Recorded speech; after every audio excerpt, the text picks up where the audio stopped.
చంద్రబాబు నాయుడు గారు ముఖ్యమంత్రిగా ఉన్నప్పుడు ఏ ఒక్కసారి కూడా స్థానిక ఎన్నికలు సక్రమంగా జరిపిన సందర్భం లేదు.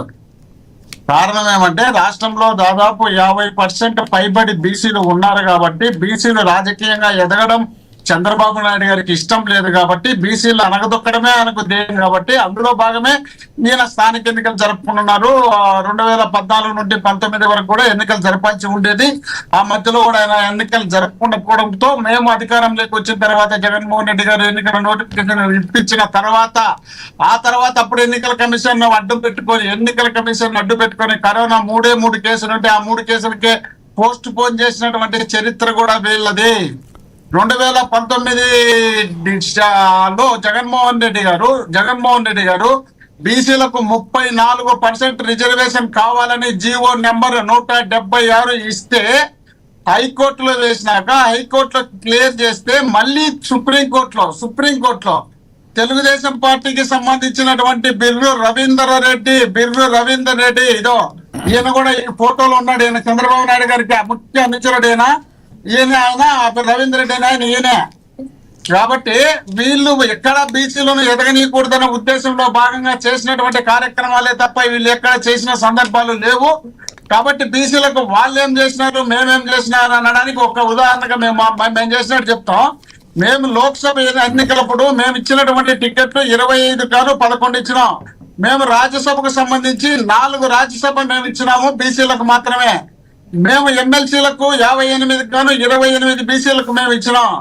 మేయర్లకు 13 కాను 9 మేయర్లు మేము ఇచ్చినాం. జిల్లా పరిషత్ చైర్మన్లకు 13 కాను 6 మేము ఇచ్చినాం.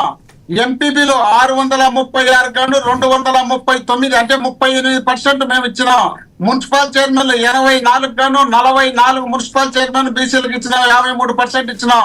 వ్యవసాయ మార్కెట్ కమిటీ 196 కాను 76 బీసీలకు ఇచ్చిన 39% ఇచ్చినాం. ఇతర కార్పొరేషన్ చైర్మన్లకు వచ్చేసి 137 కాను 53 అంటే 39% కార్పొరేషన్ లో. బీసీ కార్పొరేషన్ లో సపరేట్ గా 56 పెట్టి 56కు బ్రహ్మాండ 100% బీసీలకు ఇచ్చే కార్యక్రమాన్ని ఇవ్వడంతో పాటు ఒక్కొక్క డైరెక్టర్లకు జీతం ఇచ్చే కార్యక్రమం మేము పెట్టాం. జెడ్పీటీసీలకు సంబంధించి 215 639 గాను 215 జెడ్పీటీసీలు ఇచ్చిన 34% మేము ఇచ్చినాం. ఎంపీటీసీలకు వచ్చి 8298 గాను 2791 మేము ఇచ్చిన 34% మేము ఇచ్చినాం. సర్పంచులకు గాను 10,340 గాను 3,985 అంటే 39% ఇచ్చినాం. రాష్ట్ర చరిత్రలో కని విని ఎరగని రీతిలో జగన్మోహన్ రెడ్డి గారు ముఖ్యమంత్రి అయినప్పుడు మాత్రమే బీసీలకు న్యాయం జరిగింది తప్ప ఎవరు ఎప్పుడు ఎక్కడ చేసిన సందర్భం లేదు. మీరు ఏదైతే చెప్తున్నారో బీసీలు నిజంగా మీ పార్టీ నిష్పక్షపాతంగా మీరు చేస్తుంటే ఈ రోజున ఎస్సీ ఎస్టీలకు సంబంధించి జగన్మోహన్ రెడ్డి గారి వెంట నడుస్తున్నారనే మాటల్లో వాస్తవం ఉందని మెజారిటీ% రాజకీయ విశ్లేషకులు వాళ్ళు చెప్తున్న మాట. అదేవిధంగా బీసీలు అనగానే టీడీపీ పార్టీ వెంటే ఉంటారు అని చెప్పి ఎప్పటి నుంచో వస్తున్న నానుడి అదేవిధంగా మా వెంటే ఉంటున్నారు అని చెప్పి మరి అభిప్రాయపడుతున్న పరిస్థితి. నిజంగా వాళ్ళు బీసీలకు అన్యాయం చేస్తే బీసీలు ఈ రోజున టీడీపీ పార్టీ వెనకాల ఉండరు కదా. మీ పార్టీ వెనకాల ఉంటే మీ పార్టీకి ఈ పరిస్థితి ఉండేది కాదు కదా. ఎందుకు టీడీపీ వైపు బీసీలు ఉన్నారని మీరు అంటారు? నెంబర్ 1. నెంబర్ 2, బీసీలకి న్యాయం చేసి ఎక్కువ సీట్లు ఇచ్చిన పార్టీ కనుమరుగైన పార్టీలో ప్రజారాజ్యం పార్టీ ఒకటి. ప్రజారాజ్యం పార్టీ సార్వత్రిక ఎన్నికల్లో 100 పైగా సీట్లు బీసీలకి ఇచ్చిన పార్టీ.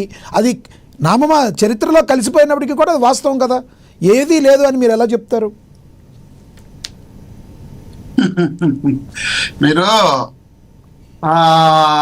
నాకు స్టార్ట్ చేస్తారు, వాళ్ళకి మాట్లాడేప్పుడు ఎంతసేపు అయినా 20 నిమిషాలు మాట్లాడితే 1 నిమిషం 20 నిమిషాలు మాట్లాడితే నేను ఎక్కడ కన్ను కూడా కదలియకుండా చూస్తూ ఊరుకున్నా. తర్వాత ఇక్కడ 2 నిమిషాల పూర్తి అయిపోయింది. ఆ మధ్యలోనే మీరు ఎంటర్ అయినారు. మళ్ళీ దారుణంగా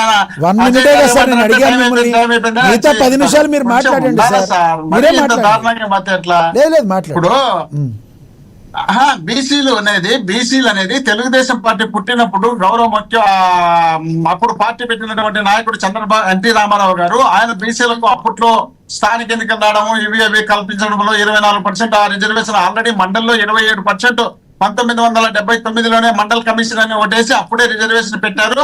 ఆ రిజర్వేషన్ రామారావు గారు వచ్చిన తర్వాత అమలు చేసినారు తప్ప సపరేట్ గా ఇచ్చింది ఏమి లేదు బీసీలకు. అప్పుడు స్థానిక ఎన్నికల్లో రావడం వల్ల ఈ స్థానిక ఎన్నికల్లో బీసీలకు ఎక్కువ అవకాశం కల్పించి కాంగ్రెస్ పార్టీ అప్పుడు ఎన్నికలు లేవుగా పెట్టలేదు కాబట్టి వీళ్ళు పెట్టినారు, కాబట్టి పెట్టిన తర్వాత వీళ్ళు గెలిచినారు, కాబట్టి గెలిచిన తర్వాత లీడర్లుగా గుర్తింపు అయినారు, అది అందులో డౌట్ లేదు. కానీ చంద్రబాబు నాయుడు గారు వచ్చిన తర్వాత బీసీ సామాజిక వర్గం అనేది ఉన్న వాళ్ళు తప్ప కొత్తగా డెవలప్ చేసిన సందర్భం లేదు. తర్వాత పార్టీ వచ్చినది వైఎస్ఆర్ కాంగ్రెస్ పార్టీ తర్వాత కదా. మేమే పూర్వకాలం నుండి వైఎస్ఆర్ కాంగ్రెస్ పార్టీ లేదు కదా. వాళ్ళకంటే 45-50 ఏళ్ళ చరిత్ర వాళ్ళకుంది. మాది పెట్టింది 2021, 11-12 కదా. కాబట్టి మాకు వాళ్ళకు పోలిక ఉంటుంది కదా. పోలిక ఉన్నప్పుడు ఇచ్చినటువంటి చరిత్ర ఒక్క మాకే కదా. ఆంధ్రప్రదేశ్ లో బీసీలకు ప్రత్యేకించి వాళ్ళు ఏదో చెప్తారా, 2 లక్షలు ఇచ్చినా, 4 కోట్లు ఇచ్చినా, 10 కోట్లు ఇచ్చినా, 20 కోట్లు ఇచ్చినామని. మేము ఇచ్చిండేది మేము వాళ్లకు కేవలం బీసీలకు మాత్రమే డీబీటీ డైరెక్ట్ బెనిఫిట్ వాళ్ళకు ట్రాన్స్ఫర్ చేసిండేది 1,29 లక్షల, అంటే 1,29,866,54 ఇచ్చినటువంటి చరిత్ర. 1,00,000 కోట్లకు పైబడి డైరెక్ట్ గా వాళ్ళకి ఇచ్చినటువంటిది అయితే ఇండైరెక్ట్ గా కలిపి ఇచ్చిండేది 2 లక్షల కోట్లు బీసీలకు ఇచ్చినటువంటి చరిత్ర ఒక్క వైఎస్ఆర్ కాంగ్రెస్ పార్టీ ప్రభుత్వానికి మాత్రమే ఉంది, ఎవ్వరికీ లేదు. 2 డిప్యూటీ సీఎంలు ఇచ్చినా, 1 స్పీకర్ని ఇచ్చినా, ఎమ్మెల్సీలకు వచ్చేటప్పటికి బ్రహ్మాండంగా వీళ్ళు ఒకరిద్దరికి ఇచ్చుకొని గొప్ప చెప్పుకుంటుంటే మేము ఆ రోజు ఇచ్చినటువంటి ఎమ్మెల్సీలు మేము వాళ్ళకు మాకు పోల్చుకుంటే 28 మేము ఇచ్చే, వాళ్ళు 11-10 వాళ్ళు ఇచ్చినారు. వాళ్ళ మొత్తం అంతా కలిపితే వాళ్ళు మాకు పోలికేంది. ఆంధ్రప్రదేశ్ కాదు, భారతదేశంలో ఏ రాష్ట్రం కూడా బీసీలకు న్యాయం చేసిన దాంట్లో వైఎస్ఆర్ కాంగ్రెస్ పార్టీ ముందుంటుంది తప్ప వైఎస్ఆర్ కాంగ్రెస్ పార్టీ వెనుక ఉండదు. కాబట్టి బీసీలు పూర్తి స్థాయిలో జగన్మోహన్ రెడ్డి గారితో పాటు నడిచేదానికి సిద్ధంగా ఉన్నారు. కాబట్టి బీసీలకు ఇబ్బందులు పెడుతున్నారు. వాళ్ళు ఏదో చెప్తున్నారు, బీసీలను వాళ్ళు చంపినారు, వీళ్ళు చంపినారు, వాళ్ళు పొడిచినారు. అరే చరిత్రలో మీరేనయ్యా బీసీల్లో, ఎస్సీల్లో, ఎస్టీలు ఇష్టం వచ్చినట్టు వాడుకొని సనాతన ధర్మం అనేది ఈ 24 నుండి 29 మధ్యలో ఒకటి మళ్ళా ప్రత్యేకంగా తీసుకొని వచ్చి ఇంకా మైనార్టీలు దొక్కేస్తున్నారు, ఎస్సీ ఎస్టీలను దొక్కేస్తున్నారు. స్వయంగా వీళ్ళ స్పీకర్ గా ప్రాతినిధ్యం వహిస్తున్నటువంటి స్పీకర్ గారు అన్నారు ఎస్సీల ఓట్లు నాకొద్దు అని. వీళ్ళ ముఖ్యమంత్రిగా ఉన్నటువంటి చంద్రబాబు నాయుడు గారు అన్నారు ఎస్సీలలో ఎవరన్నా పుడతారా అని. ఎక్కడ ఎవరు ఏమన్నా సంబంధాలు ఉన్నటువంటి వ్యక్తుల వీళ్ళు. మొన్న ఒక బీసీ అతి దారుణంగా చంపితే మాట్లాడించిన సందర్భం లేదు. వీళ్ళు బీసీల గురించి మాట్లాడి దయ్యాలు వేదాలు వల్లించినట్టుంది రాష్ట్ర చరిత్రలో. జగన్మోహన్ రెడ్డి గారు సందర్భం లేదు. మీరు మాజీ మంత్రి రోజా గారు దగ్గరికి రండి, మేమేమి ఎస్సీ ఎస్టీలు కాదని అనలేదా ఆవిడ? మీరు అదెందుకు మరి పిన్ చేయలేదు? అప్పుడు మాజీ మంత్రి మా దగ్గరికి రండి అనేది కానీ వద్దని చెప్పలేదు కదా. మేము ఎట్లా పుడతామని. ఇప్పుడు మాజీ మంత్రి రోజా గారు ఒక్క ఎమ్మెల్యే, ఒక్క నియోజకవర్గానికి ప్రాతినిధ్యం ఇచ్చేది. జాతీయ పార్టీ అధ్యక్షులు, రాష్ట్రాన్ని, కేంద్రాన్ని, ప్రధానమంత్రులు, ముఖ్యంగా రాష్ట్రపతులను చేసినటువంటి నాయకులే మేము ఎవరన్నా ఎస్సీలలో పుట్టాలా అని అనుకుంటారా అనే ఆలోచన వచ్చినటువంటి అభిప్రాయాన్ని బయటికి వెళ్ళగక్కితే మీ మనసులో ఎస్సీలు అంటే కోపం ఉంది, మీ మనసులో బీసీలు అంటే కోపం ఉంది, మీ మనసులో మైనార్టీలు అంటే కోపం ఉంది. అయినా అది బయటికి చెప్తే ఈ సమాజంలో ఏ విధమైనటువంటి సంకేతాలు ఇచ్చినట్టు అవుతుంది వీళ్ళు. కాబట్టి వీళ్ళు బీసీలకు, ఎస్సీలకు, ఎస్టీలకు మేలు చేయాలనే ఆలోచన లేదు. కాబట్టి వీళ్ళకి కావాల్సినటువంటి రాజధాని ప్రాంతంలో 25,000 ఎకరాలు ఈ లీడర్లే బీసీ, ఎస్సీ, ఎస్టీలకు సంబంధించినటువంటి డీఫారం భూములు లాక్కొని వాళ్ళకి రావాల్సినటువంటి కాంపెన్సేషన్ కూడా తీయకుండా వీళ్ళు కొట్టేసి వీళ్ళు ఆ ప్రాంతాన్ని రాజధానిగా ఎంచుకొని